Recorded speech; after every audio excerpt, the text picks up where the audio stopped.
ইব্রাহিম খলিলুল্লাহ, আল্লাহর নবী, আল্লাহর বন্ধু, স্বপ্ন দেখতেছেন। হায়রে স্বপ্ন, স্বপ্ন দেখতেছেন। হুকুম হলো, ও আমার নবী, তোমার সন্তানকে, তোমার স্ত্রীকে এবার একটা ওয়াদির মধ্যে রেখে আসতে হবে, যেই জায়গাতে কোনো কিচ্ছুই নেই, শুধু মরুভূমি এলাকা।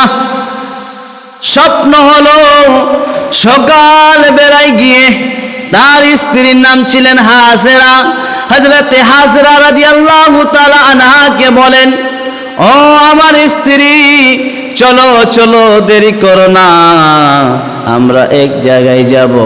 আল্লাহু আকবার। কিছুর খাওয়া নিয়েছেন, 2-4টা রুটি নিয়েছেন, 1 ঘটি পানি নিয়েছেন। নেওয়ার পরে হযরতে ইব্রাহিম খলিলুল্লাহ তার সন্তান ইসমাইল জবিউল্লাহকে আর হযরতে হাজেরা রাদিয়াল্লাহু তাআলা আনহা দুজনকে নিয়ে চললেন বাবা।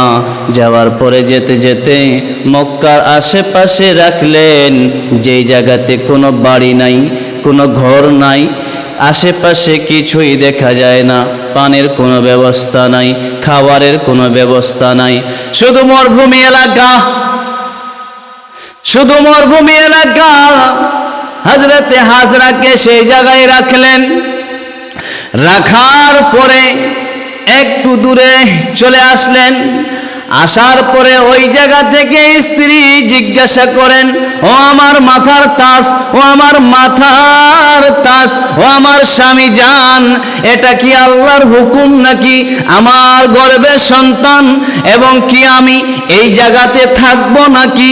সেই সময় হাজরা একই প্রশ্ন বারবার 3বার করেন। হযরত ইব্রাহিম খলিলুল্লাহ আল্লাহর নবী বলেন, হ্যাঁ, এটাই আল্লাহর হুকুম, এটাই আল্লাহর ইচ্ছা।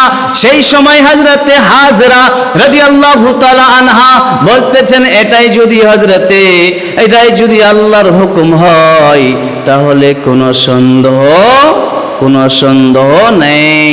হযরত ইব্রাহিম খলিলুল্লাহ একটু দূরে আসার পরে 2 হাত তুলে মাওলার কাছে দোয়া করছেন, মাওলা, আমার সন্তানকে, আমার স্ত্রীকে এই জায়গায় রেখে দিলাম, আল্লাহ তোমার কাছে দোয়া চাই। রব্বানা ইন্নী আসকানতু মিন যুররিয়াতি বিওয়াদিন গায়রি, বলেন মাওলা রব্বি করিম, এমন এক জায়গায় রাখলাম মাওলা, আশেপাশে কিছুই দেখা যায় না। শুধু ইব্রাহিম নবী 3টা দোয়া করলেন। 1 নাম্বার দোয়া হলো, আমার স্ত্রী, আমার সন্তানকে নামাজের মধ্যে রাখিও, নামাজি করে রাখিও। 2 নাম্বার দোয়া হলো, মাওলা আমার স্ত্রীকে সবাই যেন ভালোবাসে, আমার স্ত্রীকে সবাই যেন মোহাব্বত করে। তাই বোঝা যায় কিয়ামত পর্যন্ত হযরতে হাজরাকে সবাই ভালোবাসে। সেই ভালোবাসার খাতিরে সাফা আর মারওয়া পর্যন্ত হাজিরা দৌড় লাগায়। 2 নাম্বার দোয়া হলো স্ত্রীকে ভালোবাসে। 3 নাম্বার দোয়া হলো, মৌলাই রাব্বি করিম, আমার স্ত্রীকে তুমি খাবার ব্যবস্থা করে দিও, ফুল ফরট যা আছে এই জায়গাতে আল্লাহ তুমি দিও, যেন আমার স্ত্রী খাওয়ার পরে তোমার শুকরিয়া আদায় করতে পারে। বোঝা গেল 3টা দোয়া করলেন। 1 নাম্বার নামাজে রাখিও, 2 নাম্বার সবাই যেন ভালোবাসে, 3 নাম্বার দোয়াটা হলো যে তাকে আহার দিও মাওলা, আর যেন তোমার শুকরিয়া আদায় করতে পারে। তাই আল্লাহি আল্লাহর কসম করে বলি, কিয়ামত পর্যন্ত মক্কা নগরে যেই ফল যেই ফ্রুট পাওয়া যায়, পৃথিবীর কোনো জায়গাতে সেই ফল সেই ফ্রুট পাওয়া যাবে না। এটা হলো হযরতে ইব্রাহিম খলিলুল্লাহর দোয়ার আসার। আহারে, তাই বুঝা গেল দোয়া, আর এরা বলে দোয়াই চলবে না। আশ্চর্য ব্যাপার, হাদিস শরীফের মধ্যে পাওয়া যায়, আদ-দোয়া ও মখলুল ইবাদাত, ইবাদতের মেন উদ্দেশ্য, মেন মূল হলো দোয়া। আর এরা দোয়া থেকে বিরোধিতা করে। আল্লাহু আকবার। এটাই শুধু নয়,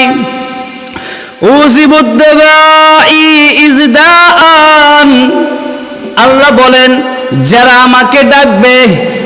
আমাকে ডাকবে তাদের জবাব আমি দিয়ে থাকি, তাদের কথায় আমি সাড়া দিয়ে থাকি। লাব্বাইক ইয়া আবদি, লাব্বাইক ইয়া আবদি বলে আমি ডেকে থাকি।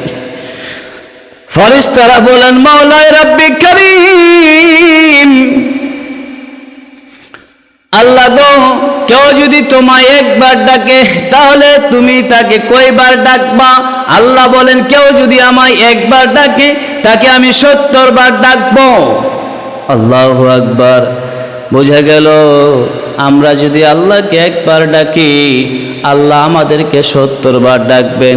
কারণ আল্লাহ যদি ডাকে না সাড়া দেয়, আল্লাহ বলেন আমি ছাড়া আর কে আছে বান্দার সাড়া দেবে। আল্লাহু আকবার। এটাই নয়, দোয়ার আসর দেখেন। মোল্লা তাহির লাহুরি কাজী সানাউল্লাহ পানিপাতি রহমতুল্লাহ আলাইহি তাফসিরে মাজহারির মধ্যে লিখেছেন, কি লিখেছেন, যে আমার 2 সন্তান যখন পড়তেন মোল্লা তাহির লাহুরির কাছে, যখন পড়াশোনা করতেন, আমি দেখলাম বাবা তোমার ওস্তাদের তো ভাগ্য ভালো না, বখবাত রয়েছে তিনি। সেই সন্তানগুলা বলে আব্বা আমার ওস্তাদের জন্য দোয়া করেন, দোয়া করে দেন। কাজী সানাউল্লাহ পানিপাতি যখন 2 হাত তুলে মাওলার কাছে দোয়া করলেন, বাবা ওই দোয়ার আসরে আল্লাহ রাব্বুল আলামিন তার ভাগ্য পরিবর্তন করে দিয়েছেন।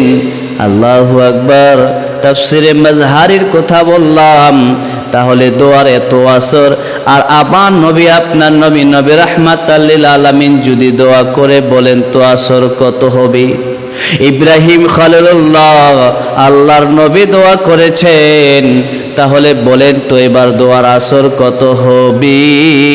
তাই আজ পর্যন্ত হযরতে হাজেরা রাদিয়াল্লাহু তাআলা আনহাকে সমস্ত হাজিরাই স্মরণ করে সাফা আর মারওয়া দৌড়াই। বলছিলাম বাবা একটু পানি শেষ, একটু খাবার শেষ। হযরতে হাজেরা তার সন্তানকে দুধ পান করাবেন, স্থান থেকে দুধ বার হয় না, পানির সন্তানে ছুটলেন, সাফা পাহাড়ের উপরে দৌড় মারলেন, মনে হয় ওই জায়গায় পানি পাবো। যাওয়ার পরে দেখছেন মরুভূমি চকচক করছে, কিছুই পাওয়া যায় না, কিছুই পানি নাই, কোনো দূর থেকে পানি দেখা যায় না। মনে হয় মারওয়া পাহাড়ের উপরে পানি আছে, ওই আশেপাশে মনে হয় পানি পাওয়া যাবে, চকচক করছে মরুভূমি। ওই জায়গা থেকে দৌড় মারলেন, দৌড় মারার পরে আসার পরে দেখছেন এই জায়গাও পানি নাই। দৌড়লেন, একবার নয়, 2 বার নয়, 7টা চক্কর মারলেন। আহারে শেষ পর্যায়ে ছুটে আসলেন সন্তানের কাছে, যেই জায়গায় ইসমাইল জাবিউল্লাহ শুয়েছিলেন, সেই জায়গাতে এড়ি দিয়ে মারতে মারতে আল্লাহু আকবার, একটা ইন্দিরা, একটা কূপ আল্লাহ তৈরি করে দিয়েছেন, যেই কূপটার নাম হলো জমজম। হযরতে হাজরা দৌড়িয়ে আসলেন, আসার পরে সন্তানকে কোলে তুলে নিলেন, নেওয়ার পরে চারদিকে 4টা পাথর দিয়ে বললেন পানি আবে জমজম। অর্থাৎ হাদিস শরীফের মধ্যে পাওয়া যায়, এই কথাটা তিনি যদি না বলতেন সারা বিশ্বের পিপাসা আল্লাহ বুঝাই দিত। এই কথা বলার কারণে সঙ্গে সঙ্গে পানি দাঁড়িয়ে গেছেন। আর পৃথিবীর এমন কোনো পানি নাই সেই পানির সঙ্গে কেউ তুলনা করতে পারবে না। আল্লাহু আকবার। সর্বশ্রেষ্ঠ পানি পৃথিবীর হলো আবে জমজমের পানি, এর মতো আর পানি হয় না।